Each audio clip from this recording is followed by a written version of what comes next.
Let's get started. So hi, everyone. Thank you so much for joining us. Welcome to the first Chameleon Live.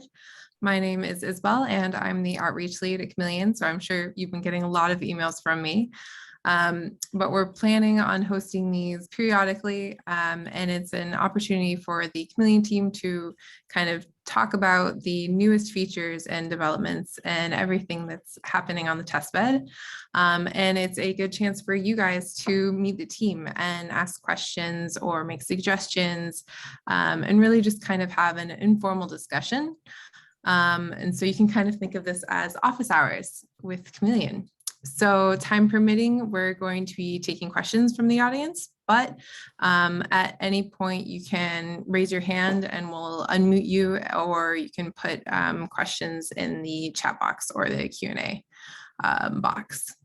Yeah, so without further ado, I think we're starting off with hardware with Mike. Sure. Let me just get my my notes pulled up here. Yeah.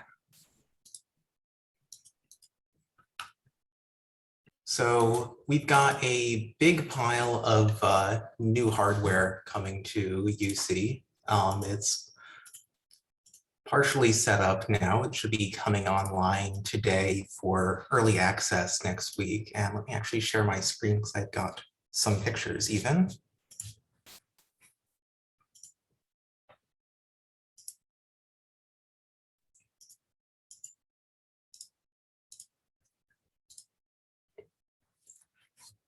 So we have all kinds of new stuff. The 3 racks of new hardware, it's come in and replaced the Haswell nodes that we are sending off to become Chameleon Associate sites. These new nodes, the Cascade Lake R nodes, have twice as many cores as the old nodes. So we're up to 48 cores or 96 with hyperthreading. It's up from 24. We've got 10 nodes that are AMD EPYC based. The big thing about those nodes is they've got 10 NVMe disk slots that we're populating with a mix of commercial and consumer SSDs for low-level testing of different caching strategies and types of persistence and what are they vulnerable to. We have 2 persistent memory nodes coming online, which have 2 terabytes of Optane memory and 1 terabyte of regular RAM. And the 3 V100 GPU nodes are back and will be joined by 9 friends that are on a ship somewhere right now. All of these nodes are connected by all sorts of new networks.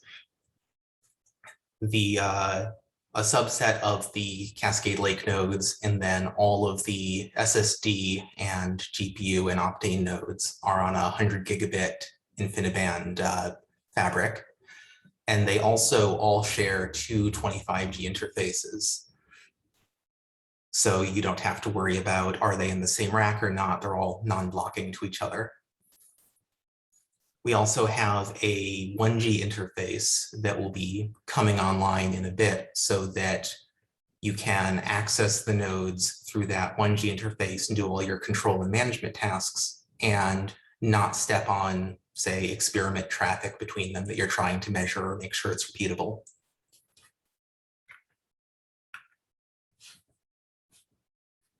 One of the ideas behind having the InfiniBand and all this new types of memory and types of storage is to experiment with disaggregated hardware and run your computations on GPU nodes, do accelerated machine learning or all sorts of other things, but do remote memory access to the Optane nodes, to the storage nodes, experiment with in-network caching and data modification, and play with the different topologies. And one of the big things we hope that you'll play with these multiple network interfaces is setting up nodes as actual network devices and connecting multiple networks together.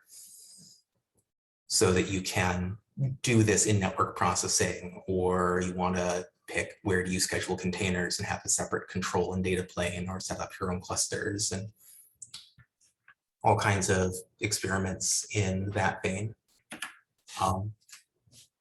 We do still have some things up in the air. So specifically which SSDs we're ordering, we'd love to have your feedback on.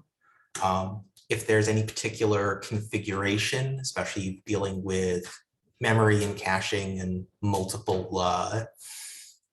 layouts of such, we'd love to hear what would help, especially if you need, say, BIOS changes to enable one configuration or another.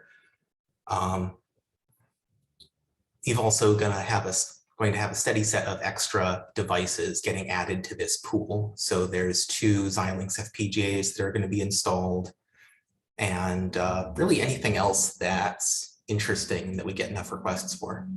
So I mean, I'm happy to take questions. This is a little bit faster than the 15 minutes, but there's a lot of detail to cover.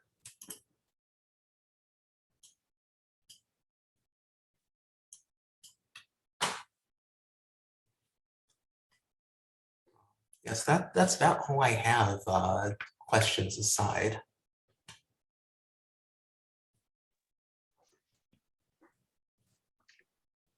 Okay, then if that's the case, I might jump in and sort of piggyback on that. Although I guess before I do that, we should, I'd be remiss if we didn't talk about the other installation at TACC. And Cody, I think you're best to talk about that. Yeah, that. happy to. Let me share.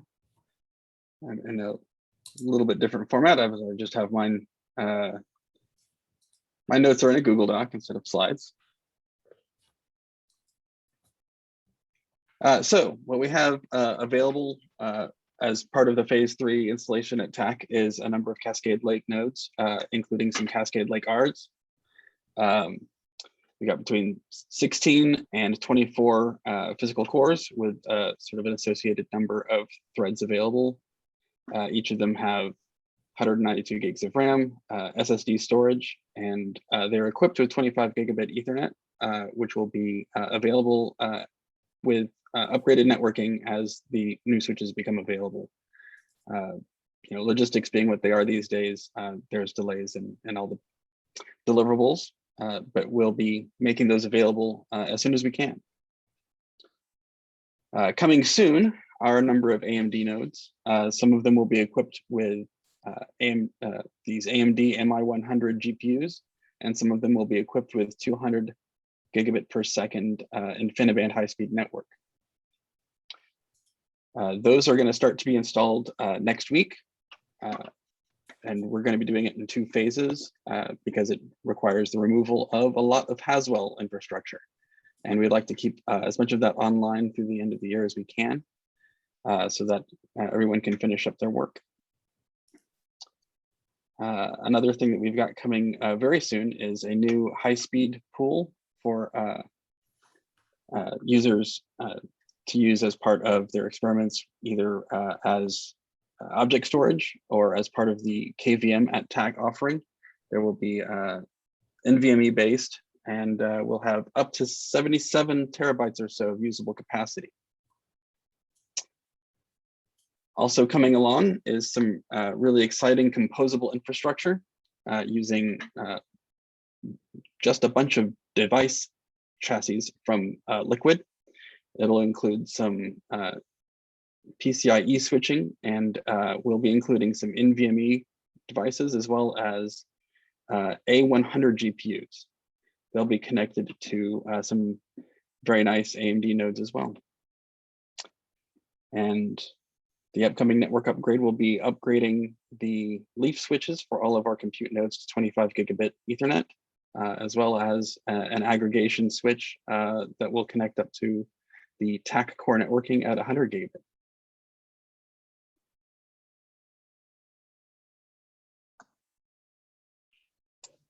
And I'm happy to field questions. Yeah, there's a lot of new, really, I mean, the significantly higher powered hardware coming in this phase of Chameleon than we've had before.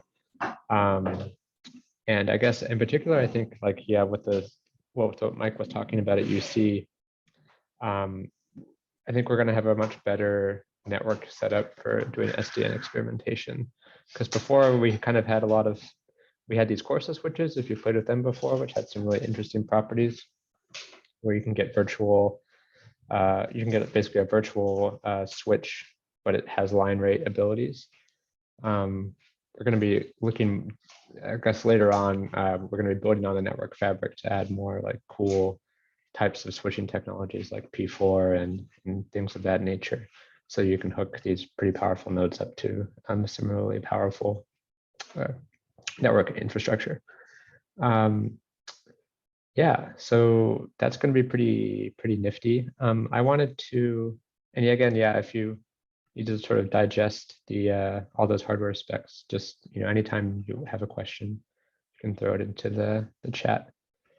I was going to commandeer the screen now, because one thing that I think that sometimes people miss about Chameleon, or they don't find it until maybe they've been using it for a while.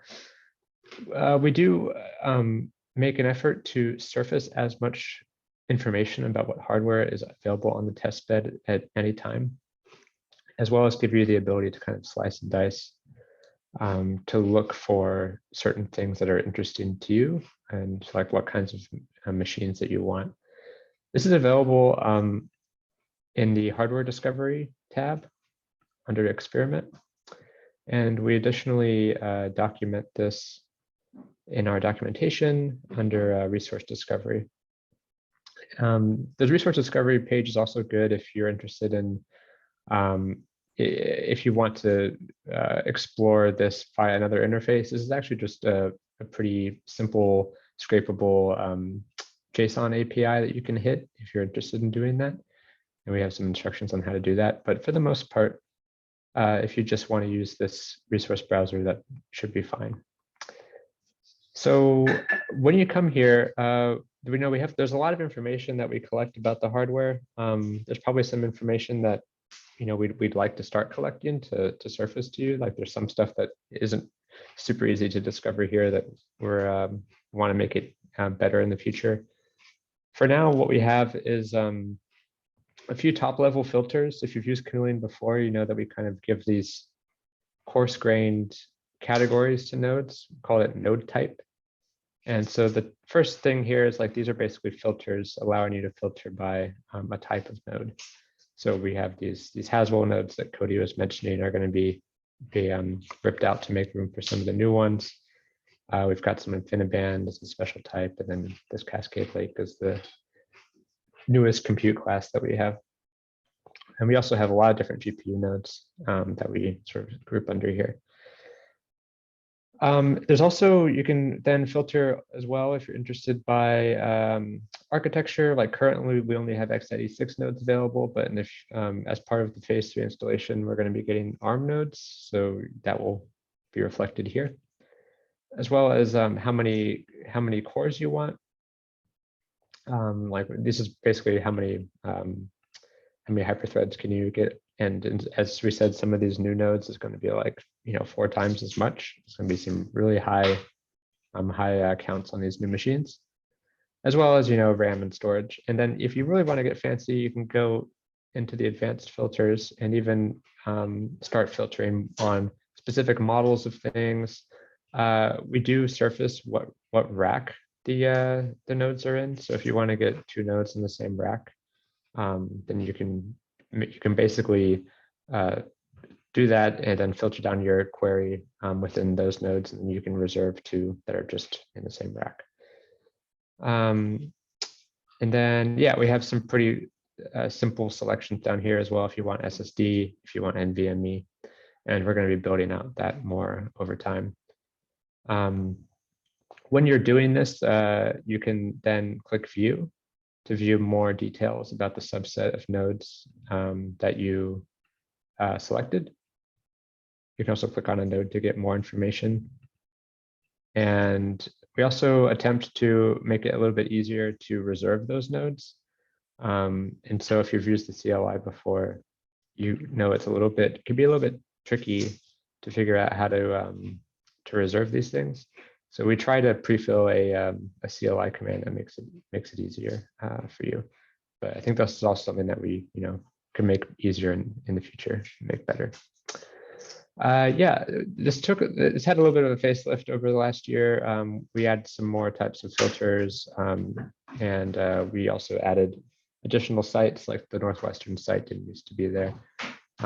We've got, and that's another thing, we've got multiple more sites coming online over the next year with different types of hardware. Some of our old hardware is actually making a new appearance and as a part of a different site, and that will start to be reflected here as well.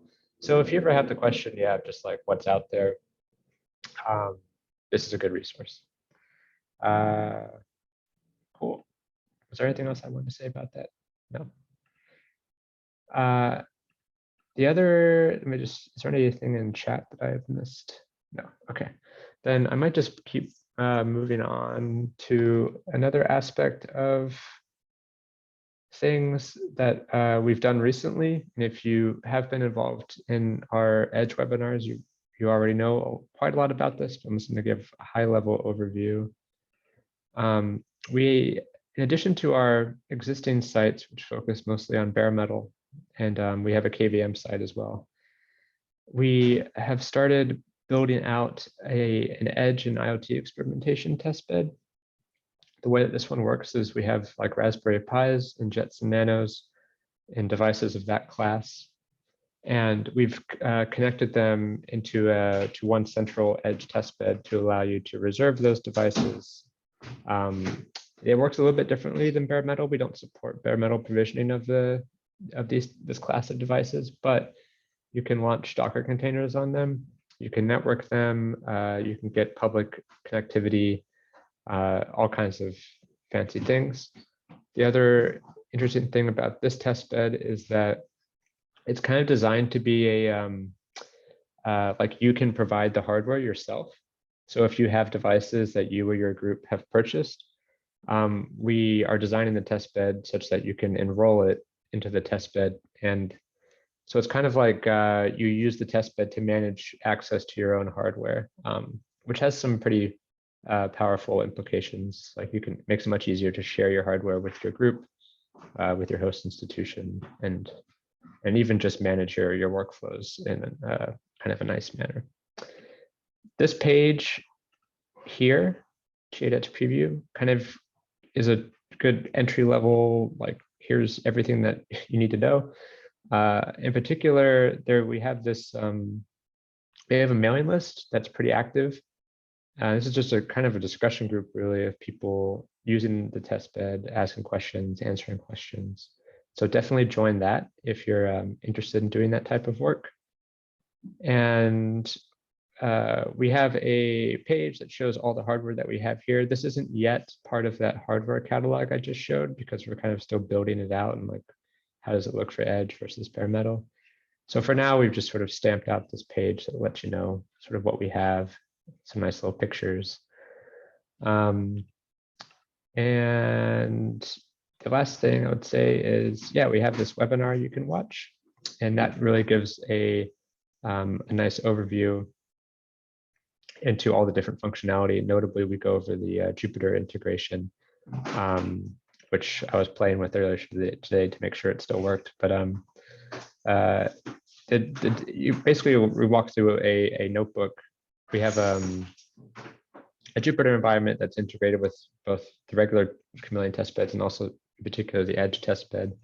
And so this notebook will sort of walk you through, well, here's how you reserve a Raspberry Pi.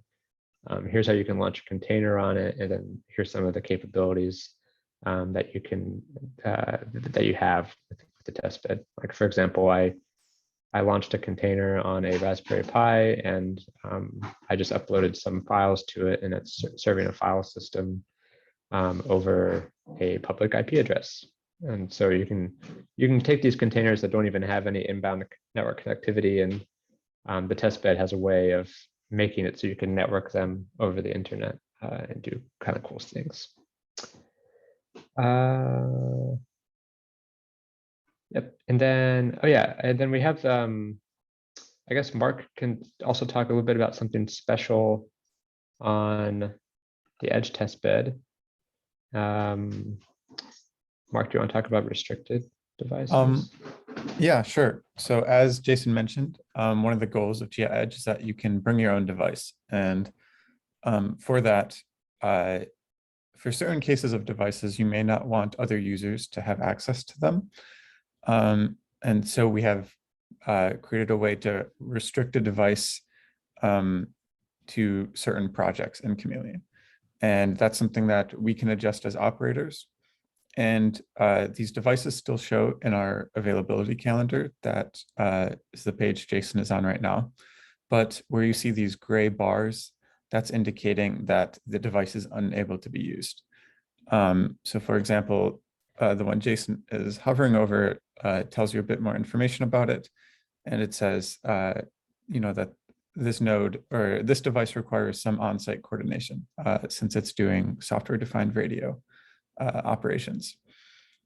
We do also show with edge devices in general, they're a little more prone to being down. And if you see on this other device, this resource is currently offline. And that's part of that device being part of a self-driving car that requires on-site coordination. That's a device that's a little more, has to be set up in order to be used.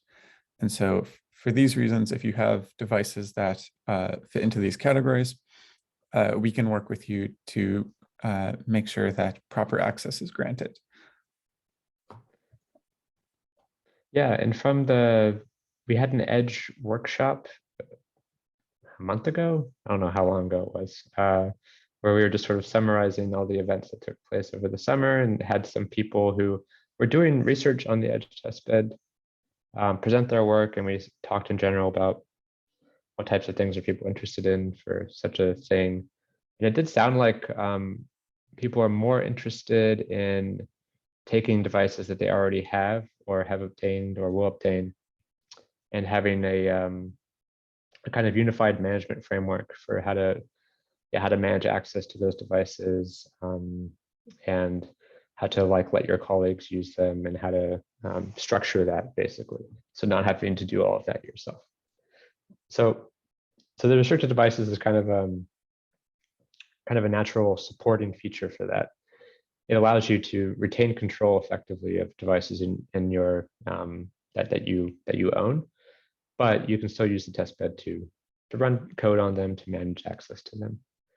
That being said, we do Chameleon, we have bought several, and we will continue to buy sort of standard devices like Raspberry Pis, Jets and Nanos, and other sort of interesting classes of devices, and we'll be maintaining a pool of them so that even if you don't have devices, you can always borrow one of ours, because that's kind of what the traditional testbed model is. Cool. I'm going to stop my screen sharing now. And next, next thing I wanted to talk about was just generally a little bit about usability improvements. And actually, this means I need to share my screen again. There we go. Okay. So we've been doing, so we work on a lot of different stuff in parallel. And so we've made, as part of that, we oftentimes, if you read change logs, you'll see there'll be little updates here, little updates there. We're making iterative improvements for things, in addition to occasionally having these bigger things like the edge testbed, or like Day Pass, which I think Mark might be talking about later. And oops. One of the things that we kind of iterate on somewhat frequently is this thing called the Python Chi. And this is a Chameleon Python API. If you've used the Jupyter environment before, you've probably been using this, even if you haven't really been aware. But you can install this anywhere. And it works best, I guess, in the Jupyter environment because it's just, you don't have to set up authentication, but it can be installed in as part of your other tooling, as part of any automation, or just on your laptop or something. And we do a lot of sort of adjustments to this over time as we fix little bugs. And like notably, over the past month, we've been fixing a few bugs with the container module, which is designed for supporting the edge testbed, making it easier to drive the edge testbed from Python, and also been making it a little bit easier to make leases recently. So making it so you can reserve nodes based on node type or maybe architecture or just any sort of constraints, sort of like I was showing in the hardware catalog. And this just makes it a little bit easier to wrangle that. I'm trying to think if there's any other sort of major improvements to this thing recently. I'm not sure, but in general, it's under active development. And if you go to, you can go to GitHub to find the code. Might actually be a better link down here. Yeah. We do have a change log that sort of has some information about like what has been changed over time. That can give you a little bit of a sense as well. We don't have a really strict formal release process on this yet, but in general, we keep it up to date. So, and also, if you are using it and you have some bugs or some things that you would like it to have, please drop us an issue on here. It helps us keep track. Even if you're having like a weird error, file an issue here. We'll look at it and hopefully give you some help. And that way, if other people come later, they also can, they get the same error, and they can find it and find hopefully the answer. Cool. I think that was it for my section of that. And next, oh yeah, Zul, do you want to talk about the improvements that you did to the lease GUI? Yes, I will share my screen.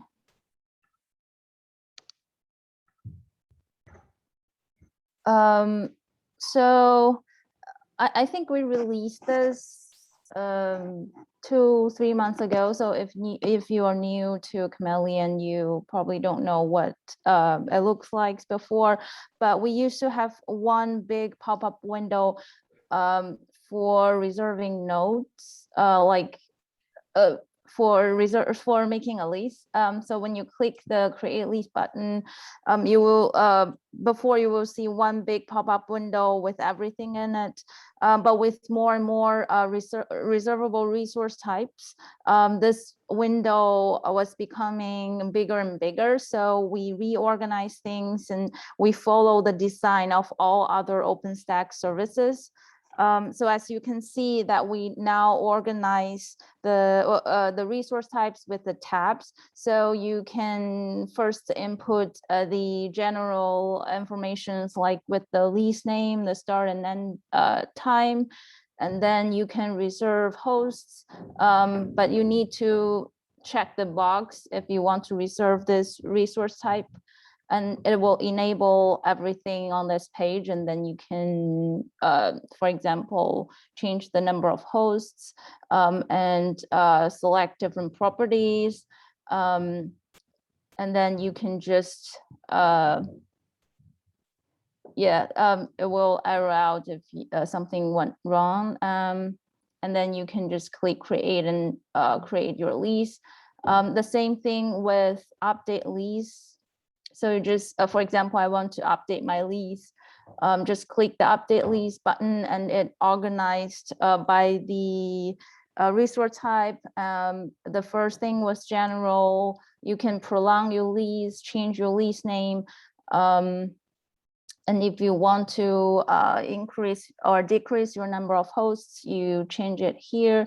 For anything that you don't want to change, just leave it blank. So I think that's all for my part of the updates for the Horizon for creating leases. Thanks, Sue. Yeah, as you said, that window just kept getting bigger and bigger. It was threatening to take over the entire page. And then, who knows what ambitions it would have had after that. So it's very, very good to put that in its place. Okay, also, recently we got some people asking about their allocation expiring without warning. And so we took a look at that, and Adam can talk about that. Yeah, I think this was a long requested feature that I think we used to have from before I started working here. Adam, sorry, Adam, can you bump your mic a little bit? I don't know if it's just me, but I can't hear you very well. Yeah, one sec. Is that better? Yes. Okay, cool. So we have this feature now. I'm going to share my screen. We go. So I've got a little demo project here that you can see is expiring in 22 days. And on our old system from before I started working here, it used to warn you when your allocation was about to expire in case you didn't happen to look at this page and see this warning. So now it sends out an email, which I am expecting to receive any second now. Normally these emails will go out every day at 7 a.m. UTC, and it will warn you when your allocation is within 1 month of expiring. You'll receive one of these emails. I have not received mine yet. I had put in a little trigger. Oh, there it is.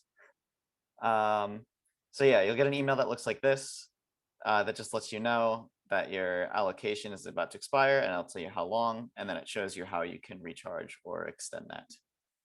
So again, you'll get it when your allocation is within 1 month of expiring, and you will only receive one of them.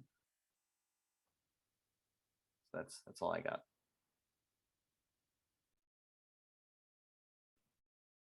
Cool, thank you. I also like the little Easter egg you hid in your project abstract. Thank you. Related to, okay, I guess we have some other things that we've been doing with project management in general, and mostly to handle the sort of complexity around getting other people onto your project. And first, Mark will talk about, or rather show some stuff that we made to make it easier to add people, and then Zoe will also share something that she had worked on with this. Okay, I think you should be able to see my project screen. So one thing that was frustrating for users previously on Chameleon was, in order to add a user to your project, they have to be an existent user and you have to know their username. So how this would work is, I know, if someone signed up with this username, I have to know it and click add user. And when I do that, it'll check there is someone with that username. And I know it looks like an email. But for most users, the username will be their email. And you can do that just to add the user, and everything works. And now this user using my Gmail account could log into Chameleon, and they're part of this active project.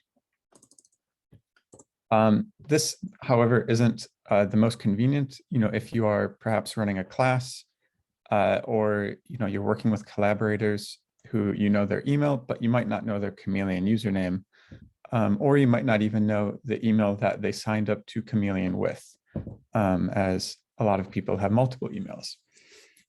So if I only know someone's email, I can enter it here. So here is an old email of mine. I can click add user.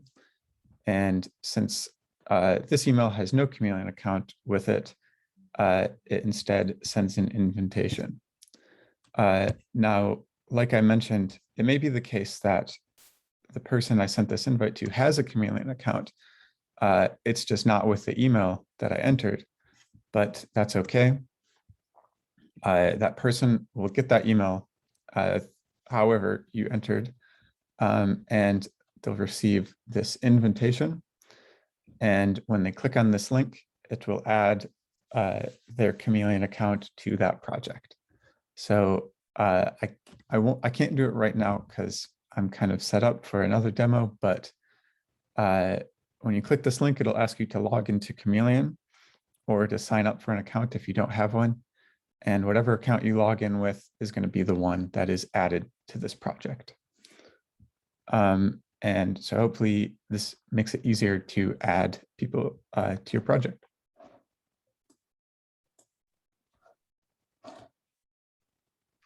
Very cool.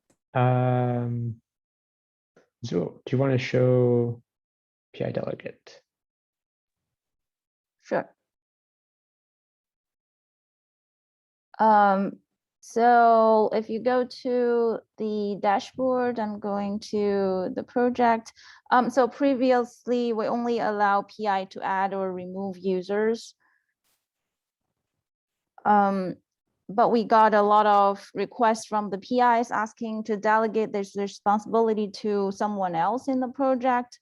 Especially the PIs who run large classes.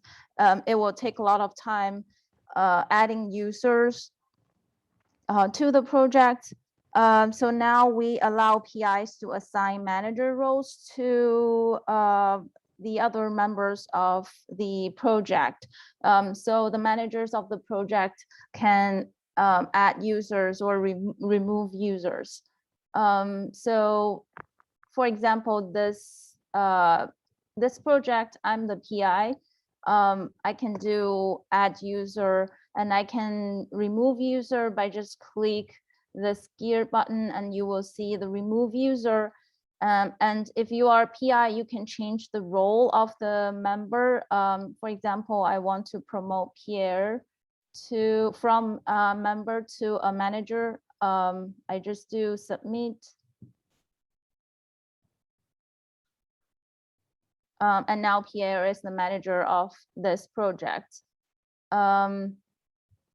Let's see if I can find a project. I'm the manager. So that's the PI look. If you are, so this project's PI is Jason, but I'm the manager of this project.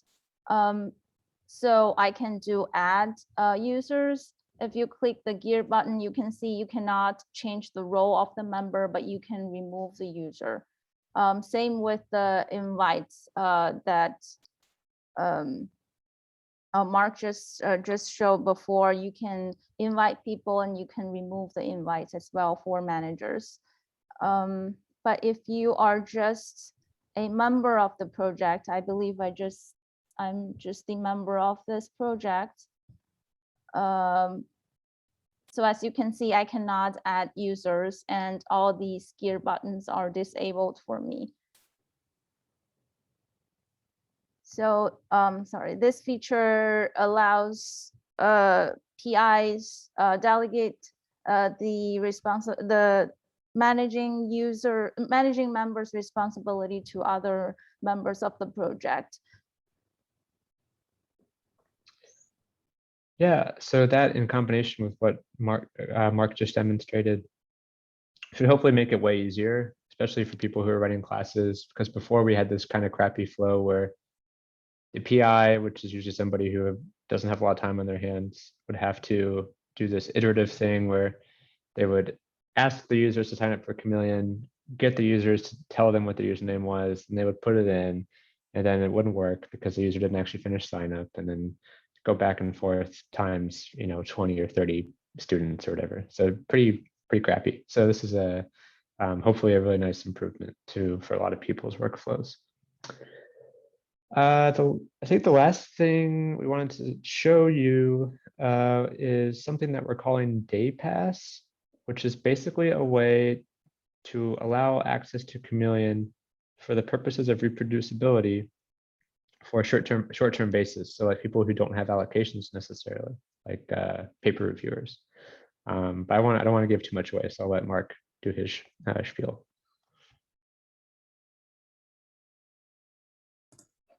Yeah, so thanks, Jason. All right, so Chameleon allows people to share experiments that they write with Jupyter Hub right now as Jupyter notebooks. So Jason briefly showed off one earlier with Chi@Edge. But if you're a Chameleon user, what you can do is go to Experiment and then Trovy. And here you can browse the experiments that people have published. And you can click Launch on Chameleon, and you will be taken to a Jupyter notebook that that person shared. And this can be useful for someone interested in your experiment if you want to share your code. In combination with the Python Chi library that was talked about earlier, you can use this to set up your whole experiment. You can create instances on Chameleon with experimental code that creates leases and launches servers. And by being in a Python notebook, it's easy to run analysis on that data too, since Python is used by so many libraries. But let me close that. One limitation of this at the moment is that in order to click launch here, you have to be an active Chameleon user. And I'm sure if you are one of those users, you might remember that it takes some steps in order to get started with Chameleon. You have to join a project, meaning you have to know someone who has a PI, or you have to be PI eligible yourself. And to be PI eligible, you go through manual review, and to create a project allocation, that also goes through manual review. So this makes it kind of hard if you're reading a paper. So I can show a little demo here. So you can imagine you're reading a paper by someone who uses Chameleon, and they have a published experiment on Trovy. And you get to the evaluation section and you see the graphs that they made. And maybe you have some questions about the data and you want to check things out for yourself.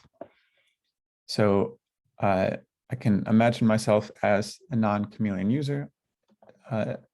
This person cited that Trovy artifact. And if I click here, it takes me to that Trovy page I showed earlier. And right now I am signed in just as a new Chameleon account. But you can imagine just a simple sign-up process. I'm not a Chameleon user though. I'm not an active Chameleon user, so I don't have the launch button. And this is where Day Pass comes in. This artifact is set up to allow day passes, meaning that as the new user, I can just click request a day pass, and it'll ask me to fill out some information here. And this information is to aid the PI of the artifact, who will be the person allowing me to use Chameleon under their oversight. So that's why there's a little bit of information here. And since the PI is likely a stranger, or they don't know who the person requesting the day pass is, we include some text here that you'll want to explain to the PI that this is you are a real user wanting to, you're interested in their work. And I'll enter, I really liked paper. In reality, you'd want something maybe a little more thorough. And I can click submit. And now my request is submitted. I can switch back to my other Chameleon browser here, where I am logged in as a PI. And if I check my email, I see that I just got notified that a day pass went in. And I can review that. It'll take me to a page showing the information that that user just requested. This person, I think I'll trust them, so I'll click approved and submit. And now the PI's responsibility, the PI's job is kind of done. The PI I mentioned still has some oversight. So here I can go into my projects as a PI, and I think I may be on the wrong one here. Yes, that's this one. Here I can see that we just issued a project invitation to that user who requested it. And that invitation is for 3 hours. So by setting myself up for Day Pass, we automatically create this project that's going to be used by new users to sandbox them. So I'll switch back to my first Chameleon account, and I can see in my email that my Day Pass request has been reviewed and I am approved. And here there's some text explaining how to use the Day Pass. So it says, first, I must click this link here. And once I do that, I'll have access for 3 hours. And that's what is unique about Day Passes. Therefore, this limited amount of time, which lets me add people that I wouldn't normally want to add to my Chameleon project, since here they're only going to have access for 3 hours. So if I click that link, my user that didn't have any projects, it's now showing that I am here added to this project. And if I go back to that email, it says the artifact you were interested in, you can see here.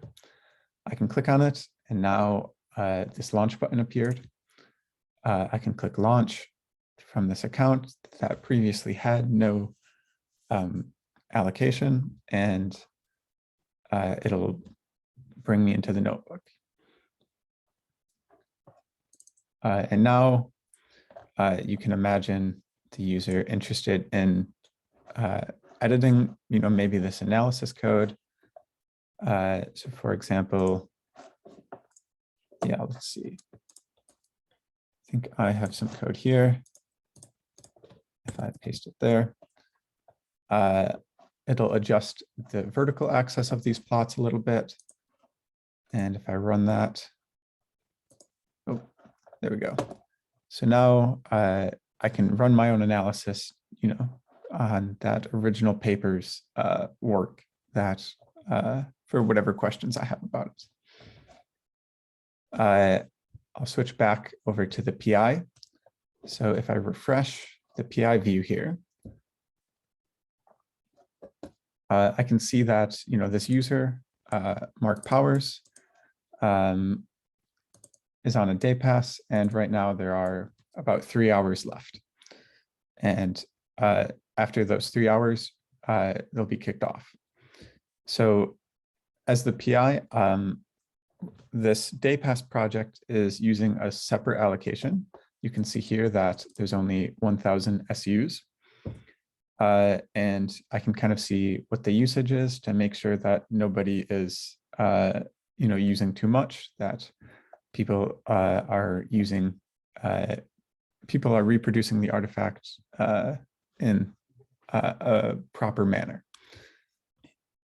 So this is kind of showing the impacts of Day Pass, how it will be used. But in order to get started with Day Pass, I can show that now.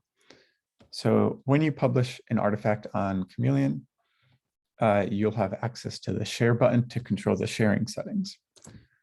And if you click on that, this is where you get set up. So the first thing you would have to do is click on what project you want this artifact to belong to. And that is how we detect PI responsibility, which PI is associated with this artifact. You will have to click this enable button. And this button is what controls the request button that is displayed on the right side of the sidebar with the artifact. And the other thing you can control is how many hours a user has when they are approved. And that's this third item here. So if you're interested in checking this out, you could, even with your active Chameleon account, maybe you want to use someone else's allocation. You don't want to use up your SUs. So even if you have a Chameleon account, you can still request a day pass for any artifact that has it enabled. Now, if you want to try that out, you can go here to Trophy and go to the Power Management Experiment, Getting Started, and click Request. And that'll go to me, and I can let you try out Day Pass. Or if you have an artifact, you're welcome to check out Share and open that up for day passes as well. Right now, when you click Enable for the first time, that will require manual review by us, just to make sure that we know who's using day pass while it's still in its early stages right now.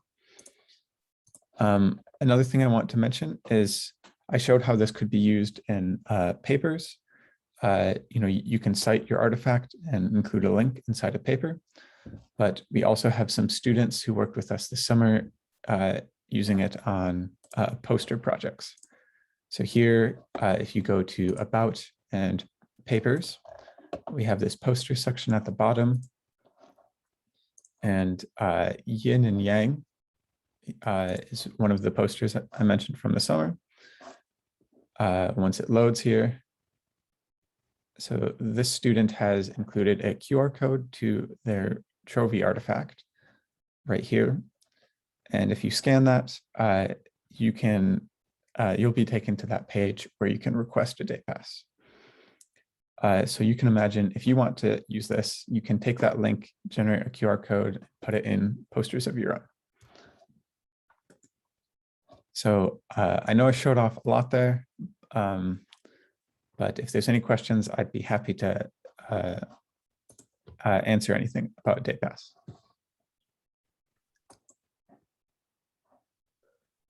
Cool, thanks, Mark. And yeah, I think especially interesting to combine that with the QR code thing. It's kind of funny how QR codes are now a thing. I'm surprised it finally happened, but it did. And you can now use QR codes to link up things like a Trophy Day Pass. I think that was actually went through basically everything we wanted to sort of talk about and give little demonstrations on things that we've worked on in the past couple months. Isabel, did you have anything you wanted to bookend this with? There was one question that had been submitted beforehand. I don't know if you can talk about that now, but it was a question on how Chameleon detected and prevents resource abuse. You want to talk to that a little bit? Right. So I guess there's a lot of different types of abuse. So I would say from our perspective, there's maybe three broad categories. The first would be abuse of our core systems, like, actually some runaway process or some privilege escalation or something. And I think with that, we take mostly a defensive approach, and we rely on a lot of sort of security best practices for our control plane. We isolate a lot of our, like basically everything that we run from anything that is exposed to user traffic. But separately, also we run network detection intrusion to make sure that there's no weird signals coming in or out of our control plane. That type of thing we also run to a certain extent on user nodes. We don't run any like host intrusion detection because you can put any operating system you want onto a bare metal machine. So we don't really have much of an ability to enforce this. And it also could, add additional noise or something. So we actually don't really do much with that.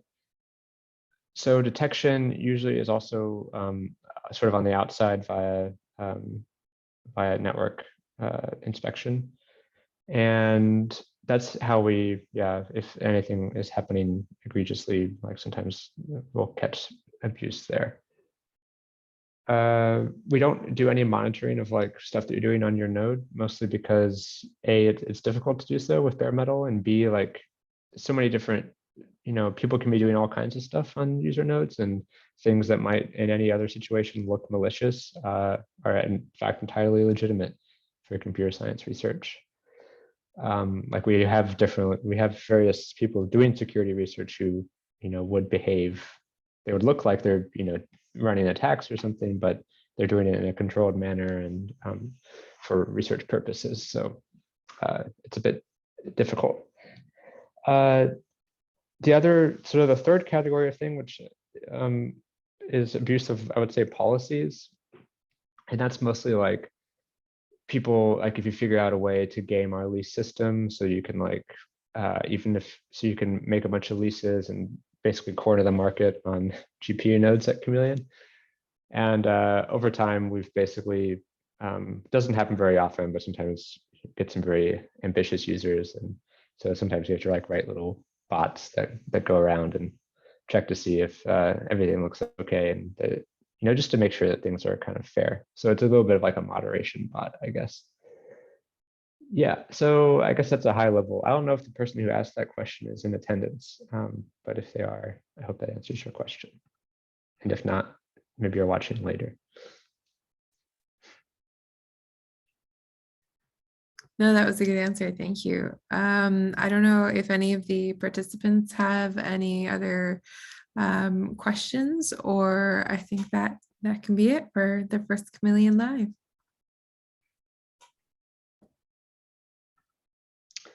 And my understanding, I think we're going to be trying to do this quarterly.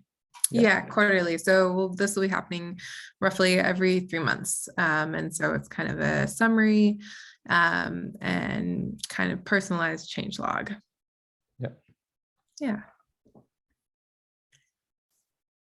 Okay, so I think that's it. Thank you everyone who attended, and thank you to the Chameleon team for presenting. Yep, thanks everybody.